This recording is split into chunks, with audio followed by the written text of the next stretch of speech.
Ṣó ti yé yín? Ẹ pàtẹ́wọ́ fún mi. À ń kí gbogbo ojú tó ń wò wá káàkiri ibi yòówù tẹ́ ti láǹfààní àti oore ọ̀fẹ́ láti máa wò wá lórí ìkànnì Ṣé o gbọ́ Yorùbá.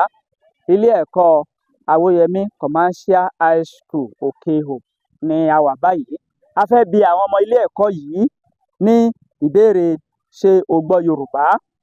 Àwọn tí wọ́n bá ti gba ìbéèrè wa, á fún wọn ní ẹ̀bùn bó ṣe lè wù mọ́, bó ṣe lè wù kó kéré mọ́. Ẹni tó bá ti gba ìbéèrè wa, á fún wọn ní ẹ̀bùn. Ẹni tí ò bá ti gba ìbéèrè wa, á sọ fún irúfẹ́ ẹni bẹ́ẹ̀ yìí pé kó gbà á. Ẹ bá wa subscribe sórí YouTube wa Ṣé o gbọ́ Yorùbá. Ẹ tẹ̀lé wa lórí Facebook Ṣé o gbọ́ Yorùbá, lórí TikTok Ṣé o gbọ́ Yorùbá náà ni. Ẹ ṣeun púpọ̀ o. Ẹ sì lè darapọ̀ mọ́ wa bẹ́ bá fẹ́ ràn wá lọ́wọ́ láti má jẹ́ kí àṣà àti èdè wa kó parun. Ẹ ṣé o, ó yá ẹ jẹ́ ká wọnú ilé ẹ̀kọ́ yìí lọ báyìí. Ẹ dákun, ẹ bá wa subscribe nígbà yín lówó rárá. Ṣé o gbọ́ Yorùbá? Bẹ́ẹ̀ ni mo gbọ́ Yorùbá. Tó bá gbọ́ Yorùbá, kí ni Yorùbá ń pè ní gbóró? Gbóró. Obì. O gbà á.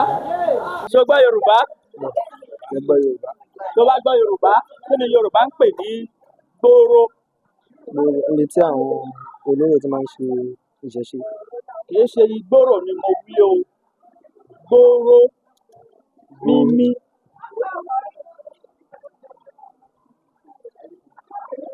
O gbà á. Ṣé o gbọ́ Yorùbá? Bẹ́ẹ̀ ni mo gbọ́ Yorùbá. Tó bá gbọ́ Yorùbá, kí ni Yorùbá ń pè ní gbóró? Tó bá sọ pé gbóró gbé ọ, kí ni Yorùbá ń pè ní gbóró? Gbóró yẹn wọ́n máa ń bí tí ẹ bá lọ ṣe òun, wọ́n máa ń sọ fún wọn pé gbóró. Wọ́n máa ń sọ pé òòyà yà. O gbà á.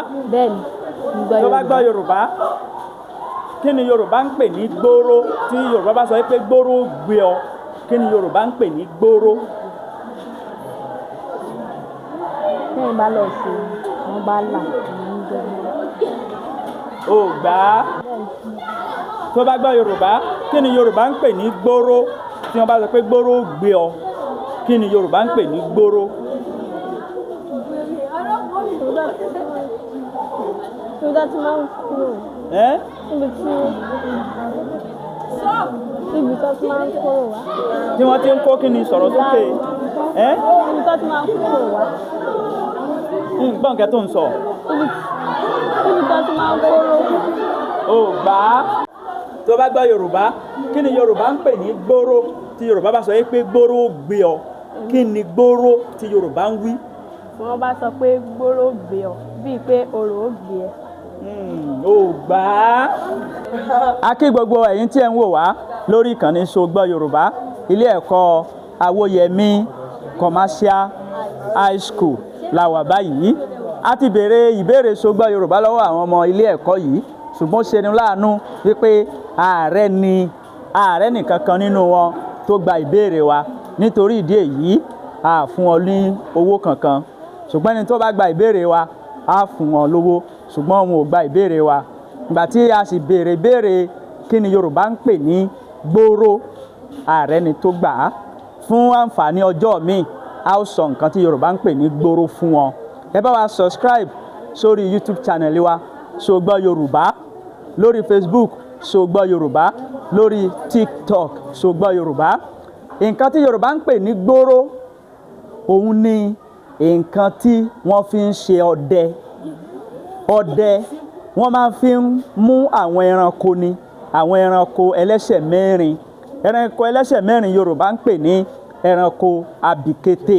Ẹranko abìkété òun ni ẹranko ẹlẹ́sẹ̀ mẹ́rin tí wọ́n máa ń fi gbóró mú. Wọ́n ó ṣe okùn ní gbóró òun, ṣùgbọ́n wọ́n ó fi igi sí. Tí ẹranko abìkété tó jẹ́ ẹranko ẹlẹ́sẹ̀ mẹ́rin bíi èkùlù, gàlà, èsòrò tó bá kí ọrùn bọ gbóró, yóò gbé sókè báyìí, ẹsẹ̀ rẹ̀ ò ní kanlẹ̀. Bíi pé kí ẹran ó pokùnso, bẹ́ẹ̀ ni gbóró òun ṣe rí. Yóò gbé ẹranko òun sókè, yóò sì fún un ní ọrùn títí tí ẹranko òun ó fi kú. Òun ni gbóró. Tí Yorùbá bá wá sọ yí pé gbóró gbé ọ, ìyẹn ni pé nǹkan tó lágbára yóò ṣẹlẹ̀ sí olúwa rẹ̀. Ṣó ti yé yín? Ẹ pàtẹ́wọ́ fún mi. ẹ ṣé o gbogbo ẹ̀yin tí ẹ ń wò wá lórí ìkànnì Ṣé o gbọ́ Yorùbá eléyìí ni Yorùbá ń pè ní gbòòrò nǹkan tí wọ́n fi ń ṣe ọdẹ òun ni gbòòrò ẹ bá wa subscribe sórí YouTube channel wa Ṣé o gbọ́ Yorùbá lórí Facebook Ṣé o gbọ́ Yorùbá ẹ tún máa rí àwọn fọ́nrán fídíò wa wò nígbà míì ó dàbọ̀.